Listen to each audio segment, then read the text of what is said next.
4 coureurs que vous apercevez ici à l'image. Alexander Kamp, le champion du Danemark.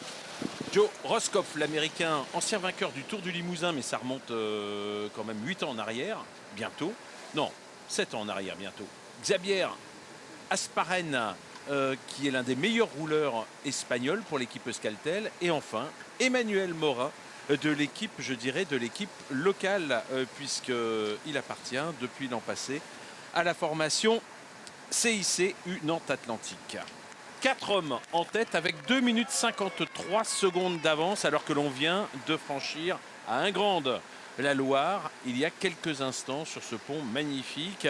Ces 4 coureurs qui ont bénéficié finalement de la mensuétude du peloton pour augmenter leur avance au fil des derniers kilomètres. On est quand même encore à 90 km de l'arrivée. Donc il peut se passer beaucoup de choses. Les bonifs. Hein, attention, bonification avec Alexander Kamp au deuxième passage, oui, sur la ligne d'arrivée. Alexander Kamp qui va aller chercher 9 secondes.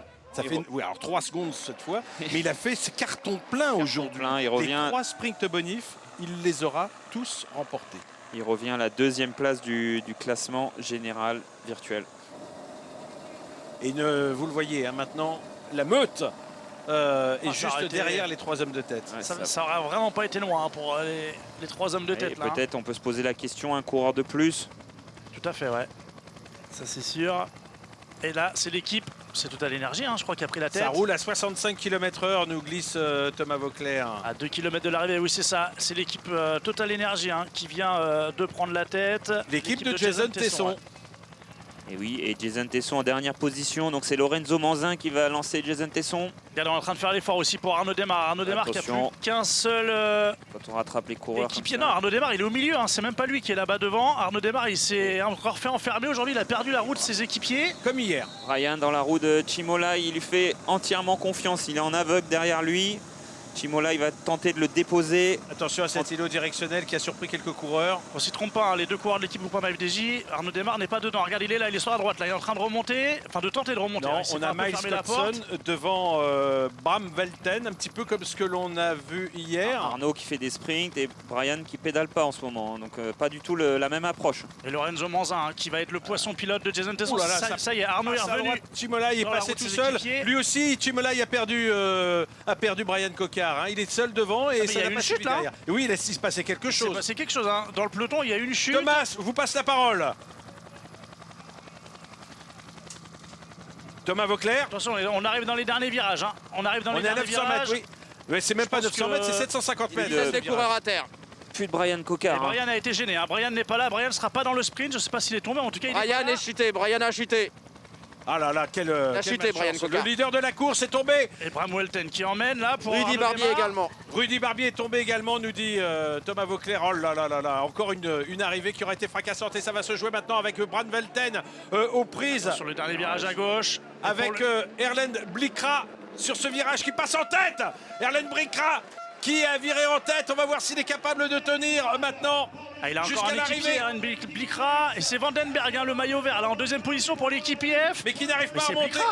Eh bien non, faire les deux, les Uno X. Oh là là, le doublé, les Uno X, effectivement, avec Blikra qui a réussi à s'imposer devant son équipier. J'ai cru que c'était Blikra qui avait viré en tête. En fait, c'était Stian Fredheim qui avait viré en tête. Le 3e, Pierre Barbier. Et le 4e, apparemment, Lorenzo Manzin. Arnaud Démarre était présent dans ce sprint, mais on va attendre hein, pour avoir les places définitives.